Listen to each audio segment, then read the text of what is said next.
I'm Edie Lush, and I'm here inside the Hub Culture Studio in Davos 2018. It's Friday. I'm really delighted that Jennifer Morgan, Executive Director of Greenpeace International, has stepped in. Thanks for coming in. Great to be here.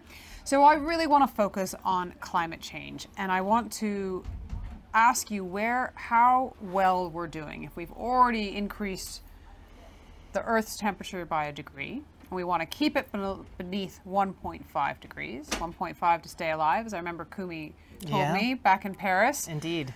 How optimistic are you? Well, on the one hand, I'm tremendously worried, obviously, because the pace and scale of the change that's happening is not fast enough. So you're seeing a decline in coal around the world, you're seeing an uptake in renewables, but it's not fast enough. On the other hand, I feel like there's a much greater internalization by some in the corporate world that this is the direction of travel. So it's a bit different than I would say maybe 3 years ago when I was in Davos, as far as people but do people really understand that all these extreme weather events that are happening around the world when anyone looks at TV and how much they cost, that there's just an imperative to actually be much bolder now than before. So let's name some names in terms of who's not doing a good enough job. RWE, largest utility in Europe, coal producing. They are in the midst of a big debate in Germany, which is trying to get a new government together. And Germany has to phase out coal by 2030. It's clear, largest coal fleet in Europe. RWE is opposing that. They're actually doing, not only opposing it, they're knocking down 900-year-old churches to mine lignite. So they're not there yet, I would say.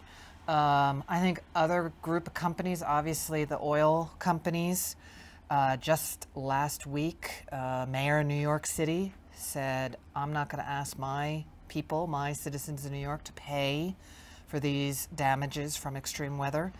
There's science now that attributes the intensity, at least, and the likelihood, the intensity of hurricanes, for example, to climate change. I'm suing 5 oil companies to pay so that my citizens don't have to pay for something they didn't cause. So lots going on, but lots more work, I would say, to do on the fossil fuel industry. Yep. So tell me also about the loopholes that are now occurring for people who say that they might be trying to improve their emissions, but they're not, or companies. Yeah, Greenpeace put out a report coming into this meeting about the fact that there's just a big discrepancy between what companies say they're doing and what they're doing. So let's take an example, or the loopholes that exist. So a company like VW, we all know what VW did on Dieselgate. Very clear. In the United States, there are major fines. There's a person in prison. Very serious. In Germany, some voluntary goals to try and get a little bit better, right? So why isn't that one company, or a company like a Novartis that outsources their pharmaceuticals into India, applies local standards in India, very different than what they would be doing at their parent company? They should all be having the same set of high environmental and human rights standards.